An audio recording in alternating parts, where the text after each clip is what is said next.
Hello students, last લેક્ચરમાં આપણે જે અમુક જૈવિક અણુઓ હતા તે લોકોનું જે બેઝિક ઇન્ફોર્મેશન જે હતી તેના વિશે આપણે થોડી ચર્ચા કરી હતી. આ લેક્ચર પણ એવો જ છે, થોડો ઇન્ટ્રોડક્ટરી પાર્ટ જ છે. જે બધા જૈવિક અણુ છે તે કઈ રીતે એમની રચના હશે, કઈ રીતે આપણા શરીરમાં એ લોકો ઇન્વોલ્વ છે, તે બધી વસ્તુ આપણે આગળથી આ ચેપ્ટરમાં જોઈશું. આજે પણ આપણે એ જ રીતેનું જે એક બેઝિક આઈડિયા છે તે વિશે થોડું ડિસ્કસ કરીશું, બરાબર. તો આજનો જે પહેલો ટોપિક છે તેનું નામ છે પ્રાથમિક અને દ્વિતીયક ચયાપચયકો. ચયાપચયકો એટલે શું તે હું તમને પછી સમજાવું. તે પહેલાં આપણે એવી વાત થોડી કરીએ કે આ વસ્તુમાં આવશે શું, આ ટૉપિકની અંદર કઈ વસ્તુનું આપણે ચર્ચા કરવાના છે.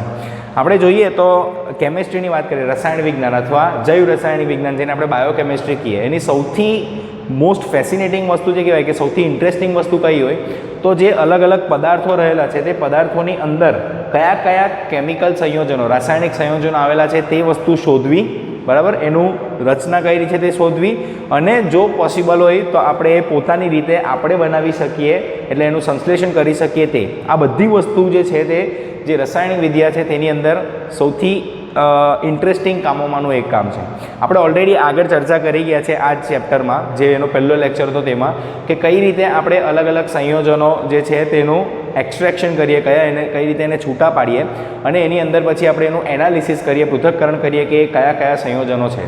જો આપણે જૈવિક પેશીની વાત કરીએ તો જૈવિક પેશીમાંથી જ્યારે પણ આપણે આ રીતે જ્યારે પૃથક્કરણ કરીએ, બરાબર, તો આપણને જોવા મળે છે કે હજારોની સંખ્યામાં કાર્બનિક પદાર્થો, ઓર્ગેનિક કમ્પાઉન્ડ્સ જે છે તે આપણને જોવા મળે, બરાબર.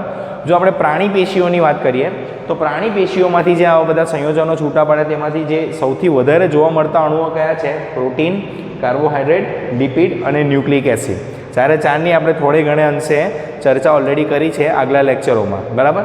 તો આ ચાર એવા ઘટકો જે છે જે આપણને પ્રાણી પેશીમાંથી જ્યારે આપણે એનું એનાલિસિસ કરીએ, જ્યારે એ લોકોનું એક્સ્ટ્રેક્શન કરીએ, એમને છૂટા પાડીએ ત્યારે મળે. પણ જો આપણે વનસ્પતિમાંથી કોઈ પેશી લઈએ, ફૂગ લઈએ, અથવા સૂક્ષ્મજીવો જેવા કે બેક્ટેરિયાને એવું કંઈ, તેમના માંથી જો આપણે આ જ પ્રકારનું પૃથક્કરણ કરીએ અને એ લોકોના અંદરના જે સંયોજનો છે તે છૂટા પાડીએ, તો આપણને આના સિવાય બીજા ઘણા બધા એવા કાર્બનિક ઘટકો મળશે કે જે આપણને પ્રાણી પેશીમાં જોવા નથી મળતા. આ જે બધા સંયોજનો છે તેને દ્વિતીયક ચયાપચયકો કહેવામાં આવે છે. આપણે આ જ ચેપ્ટરમાં આગળ જઈને થોડું ભણીશું કે કઈ રીતે આ બધા જે સંયોજનો છે તે અલગ અલગ જૈવ રાસાયણિક પ્રક્રિયામાં એ લોકો ઇન્વોલ્વ છે. તો એને લીધે એ લોકો ફક્ત સંયોજનો નથી, એ ચયાપચયકો છે. એટલે કે ચયાપચયની ક્રિયામાં એ લોકો પોતે ઇન્વોલ્વ છે, એટલે એને ચયાપચયકો કહેવામાં આવે. એટલે બેઝડ ઓન ધ ઇમ્પોર્ટન્સ, એ લોકોનું મહત્ત્વ જે છે તે પ્રમાણે એ લોકોને વહેંચણી કરવામાં આવેલી છે પ્રાથમિક ચયાપચયકો અને દ્વિતીયક ચયાપચયકો. આ ચયાપચયકો એવા છે કે જે લોકો એમના અસ્તિત્વ માટે, સજીવોના અસ્તિત્વ માટે બહુ જરૂરી છે. એટલે જો આમાંથી કોઈ પણ એક ઘટક બરાબર નહીં હશે તો સજીવનું અસ્તિત્વ ખતરામાં આવી શકે. પણ આ જે બધા ચયાપચયકો છે તે લોકોનું જે આ વનસ્પતિ, ફૂગ અને સૂક્ષ્મજીવોના અસ્તિત્વ માટે જરૂરી નથી. એ લોકો કોઈક બીજા અલગથી એડિશનલ કાર્યો કરતા હશે, બરાબર. પણ એ આપણને માનવ જાતિને બહુ બધી રીતે અલગ અલગ રીતે ઉપયોગી થઈ શકે છે, યુઝફુલ થઈ શકે છે, જે એ લોકોને પાછળથી આપણને ખબર પડી અને એના અલગ અલગ ઉપયોગ આપણે રોજિંદી ક્રિયાઓમાં કરવા માંડીએ, બરાબર. આમાંથી આલ્કેલોઇડ છે, ફ્લેવેનોઇડ છે, રબર છે, આવશ્યક તેલ છે, આ બધું વનસ્પતિમાંથી મળે એવું છે. એન્ટીબાયોટિક, પ્રતિજૈવિક દ્રવ્ય, શુદ્ધ ગુજરાતીમાં એને શું કહેવામાં આવે? પ્રતિજૈવિક દ્રવ્ય. પણ આપણે વધારે કમ્ફર્ટેબલ એન્ટીબાયોટિકથી રહીશું, બિકોઝ આપણને ઓલરેડી ખબર છે કે વોટ ઇઝ એન્ટીબાયોટિક. જ્યારે આપણને કોઈ રોગ થાય, બેક્ટેરિયાને રિલેટેડ કોઈ ઇન્ફેક્શન થાય, ત્યારે આપણે જે દવા લઈએ તો તે એન્ટીબાયોટિક છે. તો તે આપણને ફૂગ અને બેક્ટેરિયામાંથી જ મળે પાછું, વિચારો. પછી રંજક દ્રવ્યો એટલે કે પિગમેન્ટ્સ, જે કલર આપણે લઈએ તે નેચરલ કલર્સ જે કહેવાય, તે નેચરલ કલર્સ આપણને સૂક્ષ્મજીવોમાંથી પણ મળે, ફૂગમાંથી પણ મળી શકે અને વનસ્પતિમાંથી પણ મળી શકે. પછી આવે છે પરફ્યુમ, ગુંદર અને મસાલા. આટલી બધી અલગ અલગ વસ્તુઓ જે છે, આટલા બધા અલગ અલગ ચયાપચયકો આપણને આમાંથી મળે કે જે આપણને, મેં તમને કીધું તેમ કે માનવ જાતિના કલ્યાણ માટે આપણે આ બધાનો ઉપયોગ કરીએ. પણ મેં કીધું તેમ કે આ બધા જે સંયોજનો છે, આ બધા જે ચયાપચયકો છે તે એમના સર્વાઈવલ માટે, એટલે કે જો આ નહીં બનતા હશે તો પણ એ લોકો જીવતા રહી શકે. પણ આ જો નહીં બનતા હોય, બરાબર, પણ જો આ જો નહીં બનતા હોય તો એ લોકો જીવી નહીં શકે.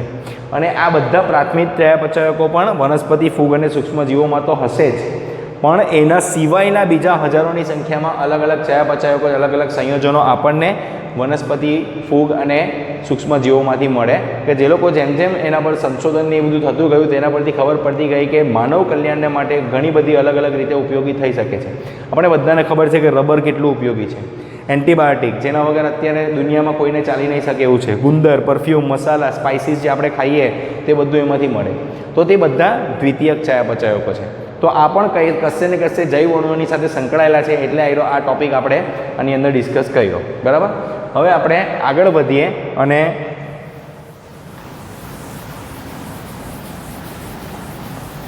જે આપણો આગળનો બીજો ટોપિક છે તેની ચર્ચા કરીએ.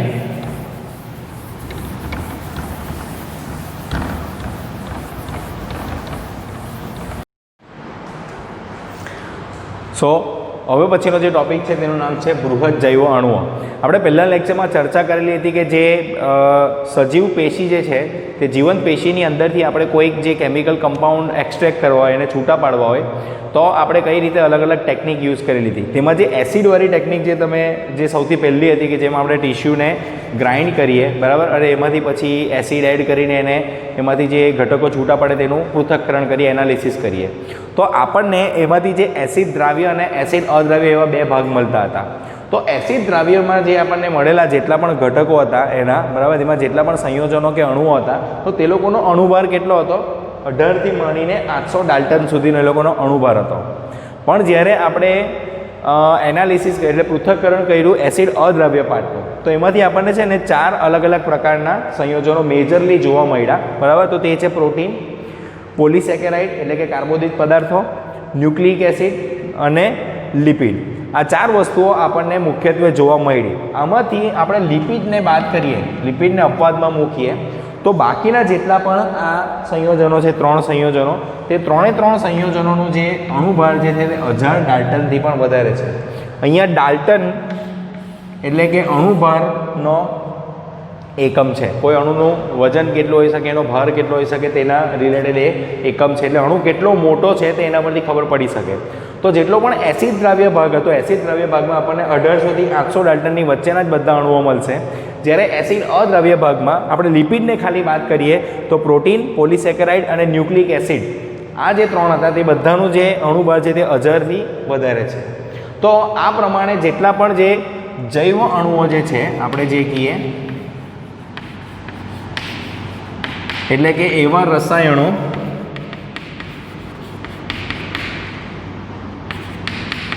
કે જે આપણને જીવંત પેશીમાં જોવા મળે,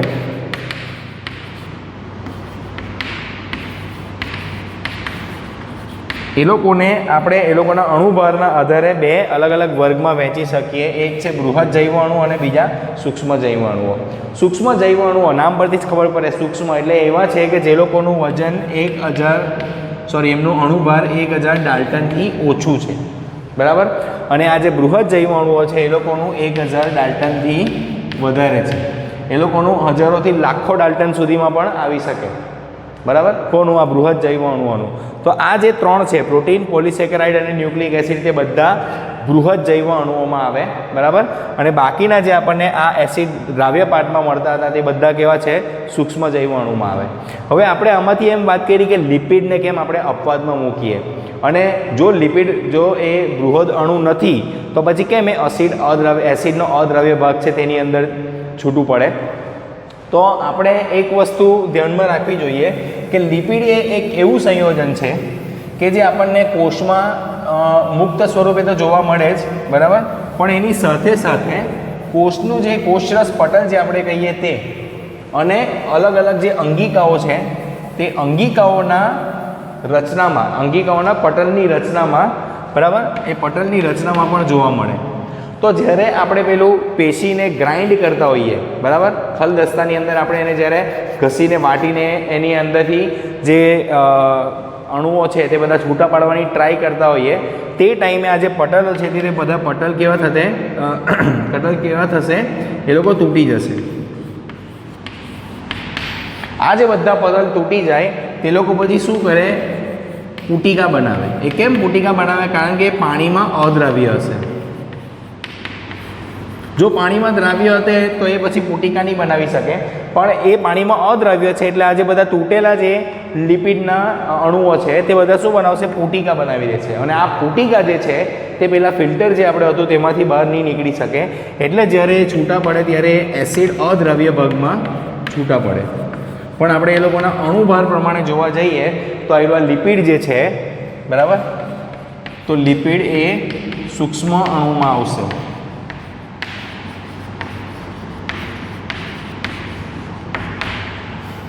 બરાબર. તો આ રીતે જે અલગ અલગ જૈવ અણુઓ આપણે જોવા મળે કોઈ પણ જીવંત પેશીની અંદર, તો તેમાંથી આપણે એના અણુભારના આધારે એના બે અલગ અલગ ભાગ પાડી શકાય. બરાબર. હવે આના પછીનો જે આપણો નેક્સ્ટ ટોપિક જે છે તેની થોડી ઘણી ચર્ચા તો આપણે ઓલરેડી કરી ગયા છે, અને હજુ પણ આ ચેપ્ટરમાં આજ પછી બી આગળ એવા લેક્ચર્સ આવશે કે જેની અંદર આપણે એની રચના અને એ બધી થોડી ડિટેલમાં ચર્ચા કરીશું. અત્યારે આપણે એનું બેઝિક ઇન્ફોર્મેશન જેમ મેં તમને લેક્ચરના સ્ટાર્ટિંગમાં કીધું તેમ તો તે જોઈએ. તે છે પ્રોટીન. પ્રોટીન એ એક લાંબી શૃંખલા છે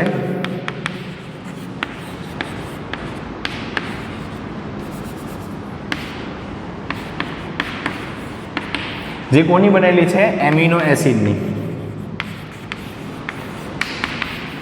જ્યારે મેં એમિનો એસિડની તમને વાત કરેલી ત્યારે મેં તમને કીધેલું કે આ જે પ્રોટીન જે છે તે પ્રોટીન શું છે? એમિનો એસિડની બનેલી એક રચના છે. એમિનો એસિડનો એ પોલિમર છે. આપણે બધાને ખબર છે કે પોલિમર એટલે શું? નાના નાના અણુઓ ભેગા થઈને એક મોટો અણુઓ બનાવે, એક શૃંખલા જેવી બનાવીને એક મોટો અણુ બનાવે તો તેને પોલિમર કહેવામાં આવે. બરાબર.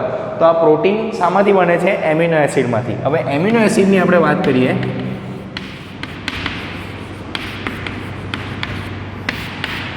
તો આ એમિનો એસિડ અલગ અલગ એમિનો એસિડ જે આપણે ઓલરેડી થોડા ઘણા એક્ઝામ્પલ એના જોઈ ગયા છે. For example valine, lysine, tryptophan. તો આવી રીતે એમિનો એસિડ એકબીજાની સાથે જોડાય, આપણે એને એમિનો એસિડને એ તરીકે અત્યારે અહીંયા રિપ્રેઝન્ટ કરીએ. બરાબર. તો એ આ રીતે એક લાંબી શૃંખલા બનાવતું જાય અને એ લોકોની વચ્ચે આ જે બંને જોડાય જે છે તે એક પેપ્ટાઇડ નામનો બંધ છે,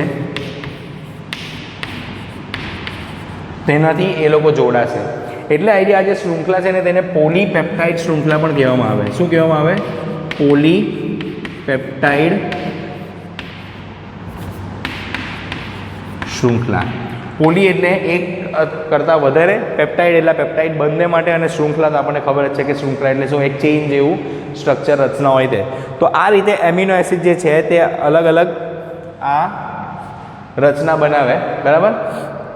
અને એમાં આ પેપ્ટાઇડ બંધના આધારે એનું આખું એક બનાવે. આપણે પ્રોટીનનું જે સ્ટ્રક્ચર છે એની રચના જે છે તે ડિટેલમાં આ ચેપ્ટરમાં જ આગળના ટોપિક્સમાં જોઈશું, કારણ કે એના બહુ વિસ્તૃત સ્ટ્રક્ચર આવતા છે કે જે પ્રાઇમરી, સેકન્ડરી, ટર્શરી અને ક્વોટરનરી, પ્રાથમિક, દ્વિતીયક, તૃતીયક અને ચતુર્થક, એમ 4 અલગ અલગ પ્રકારના એની રચના આવે. તો તે આપણે ડિટેલમાં પછી જોઈશું. પણ એક વસ્તુ આપણને ધ્યાનમાં હોવી જરૂરી છે કે પ્રોટીન એમિનો એસિડની આ શૃંખલામાંથી બને છે. બરાબર. આ જે એમિનો એસિડ જે છે જે આપણને જીવંત પેશીઓમાં જોવા મળતા હોય તો તે કેટલા છે? અલગ અલગ 20 એમિનો એસિડ જે છે જે આપણા પ્રોટીનની રચનામાં ઉપયોગમાં લેવાતા હોય. બરાબર. અને આમાંથી જે આ પોલિમર બને તે હોમોપોલિમર નથી. બે પ્રકારના પોલિમર આવે. હોમોપોલિમર એટલે કે જેની અંદર જે આ મોનોમરિક યુનિટ જે છે તે મોનોમરિક યુનિટ એક સરખા હશે. બરાબર. ફોર એક્ઝામ્પલ આપણે કાર્બોહાઈડ્રેટની વાત કરીએ તો કાર્બોહાઈડ્રેટમાં પોલિસેકેરાઇડ આવે તો તેમાં ગ્લુકોઝ, પછી ગ્લુકોઝ, પછી ગ્લુકોઝ, એ રીતે આખી એક ચેઇન બનાવે. ફક્ત ગ્લુકોઝ જ હશે. આની અંદર જે આપણે એમિનો એસિડમાં એ લખ્યા તે બધા અલગ અલગ એમિનો એસિડ હશે. એક કરતાં વધારે હોઈ શકે. વેલાઇન કદાચ એક જ શૃંખલામાં 2 વાર હોઈ શકે, પણ ફક્ત એ જ નહીં હશે. એટલે એને કહેવામાં આવે? હિટ્રોપોલિમર કહેવામાં આવે.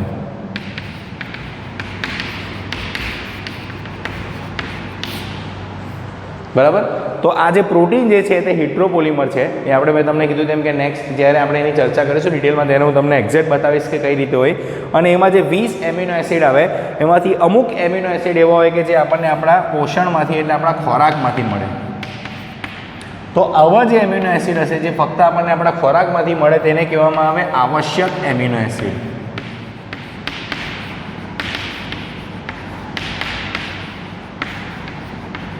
એને શું કહેવામાં આવે? આવશ્યક એમિનો એસિડ. બાકીના જેટલા પણ એમિનો એસિડ છે આવશ્યક એમિનો એસિડ સિવાયના તે આપણે આપણા જ શરીરમાં બનાવે છે, એટલે સજીવો પોતાના જ શરીરમાં એનું સંશ્લેષણ કરે. પણ અમુક એવા એમિનો એસિડ હશે કે જે આપણને આપણા શરીરમાં બનાવી નહીં શકાય, તો તેવા આપણે આપણા ખોરાકમાંથી આપણને મળે. એટલે આપણે કહીએ ને કે પ્રોટીનયુક્ત ખોરાક ખાવાનો, પ્રોટીનયુક્ત ખોરાક ખાવાનો, એ જેટલો પણ પ્રોટીનયુક્ત ખોરાક હશે એ ખોરાકમાંથી આપણને આવા આવશ્યક એમિનો એસિડ મળશે. એટલે આવશ્યક એમિનો એસિડ આપણે ખોરાકમાંથી જ મેળવવા ખૂબ જ જરૂરી છે, બરાબર. અને બાકીના જે એમિનો એસિડ છે તે એ લોકો આપણું શરીર આપણે જાતે જ એનું સંશ્લેષણ કરી દે, બરાબર. જો આપણે પ્રોટીનની વાત કરીએ તો પ્રોટીન કદાચ સૌથી મહત્ત્વનો, આખા શરીરમાં સૌથી મહત્ત્વનો અણુ જે છે તો તે પ્રોટીન જ છે. અને સૌથી વધારે જોવા મળતો અણુ પણ એ જ છે, પાણી પછી. સૌથી વધારે આપણા શરીરની રચનામાં પાણીનો ઉપયોગ થયેલો છે અને એના પછી પ્રોટીન જોવા મળે. જો આપણે પ્રાણી પેશીઓની વાત કરીએ કે પ્રાણી જગતની વાત કરીએ તો પ્રાણી જગતમાં સૌથી વધારે જોવા મળતો જે પ્રોટીન છે તેનું નામ છે કોલાજન. પણ ઓવરઓલ આપણે આખા સજીવોની વાત કરીએ તો સજીવોમાં સૌથી વધારે જોવા મળતું જે પ્રોટીન જે છે તેનું નામ છે રૂબિસ્કો, બરાબર. રૂબિસ્કોનું ફૂલ ફોર્મ છે રિબ્યુલોઝ બાયફોસ્ફેટ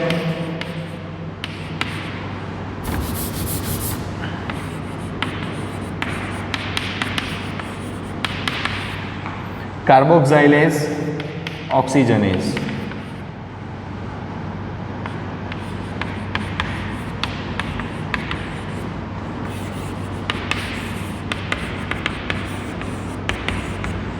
જે એક ઉત્સેચક જે છે એ બધા જ સજીવોની અંદર જોવા મળે એવું ઉત્સેચક છે. અને આપણે પ્લાન્ટ ફિઝિયોલોજીના જે લેક્ચર છે તે અને આપણા ઇવન એનિમલ ફિઝિયોલોજીના જે આગળ પાઠ આવશે, પ્રકરણો છે, તેની અંદર આપણે આ બધી વસ્તુ ચર્ચા કરીશું કે આ રિબિસ્કો એક્ઝેક્ટ છે શું. પણ એ એક ઉત્સેચક છે અને આ પ્રોટીન જે છે તે ઉત્સેચક સિવાય ઘણા બધા આપણા શરીરના કાર્યોની સાથે સંકળાયેલું છે, બરાબર. આપણે જો કોષરસ પટલની રચના તમને યાદ હોય તો તેની અંદર પણ પ્રોટીન હતા, તો તે લોકોનું કામ શું હતું? ટ્રાન્સપોર્ટેશન, બરાબર. તો તે શું કરતું હતું કે કોષની અંદર અને કોષની બહાર ટ્રાન્સપોર્ટેશનનું કામ કરતું હતું, બરાબર. અને બીજા જે આપણે અંતઃસ્રાવ કહીએ, ઘણા બધા અંતઃસ્રાવો એવા છે કે જે પોતે પ્રોટીન છે, ઘણા બધા ઉત્સેચકો એવા છે કે જે પ્રોટીન છે. ઓલમોસ્ટ 99% જેટલા આપણા ઉત્સેચકો હશે શરીરમાં તે બધા પ્રોટીનમાંથી બનેલા છે, બરાબર. અંતઃસ્રાવો પ્રોટીનમાંથી બનેલા છે. એના પછી બીજું એ લોકોનું કાર્ય આવે કે જેમ આપણે આ વાત કરી તેમ કે કોષની અંદર અને બહાર જો કોઈ અવર જવર કરવાની હોય તો તે પછી રોગ પ્રતિકારક શક્તિ માટે અમુક અણુઓ જે બનેલા છે જેનું નામ છે એન્ટીબોડી. એટલે જ્યારે શરીરમાં કોઈ બેક્ટેરિયાની એવી બધી વસ્તુ એન્ટર થાય આપણા શરીરમાં, બરાબર, તો એને સામે રક્ષા આપવાનું કામ જે એન્ટીબોડી કરે તે પણ પ્રોટીનની બનેલી છે, બરાબર.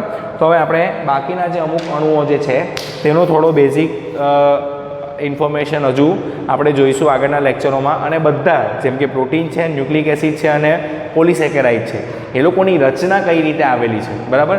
તે રચના હવે આપણે આગળના લેક્ચરોમાં જોઈશું કે કઈ રીતે એ લોકોનું આખું બંધારણ આવેલું છે અને કઈ રીતે અલગ અલગ સ્વરૂપમાં એ લોકો આપણને જોવા મળી શકે, બરાબર. આજના લેક્ચરમાં તમને કંઈ પણ ડાઉટ રહ્યો હોય તો તમે મને કોલ કે વોટ્સએપ કરી શકો છો સમજવા માટે, અને આની નોટ્સ બનાવીને તમારે મને સેન્ડ કરવાની છે. Thank you.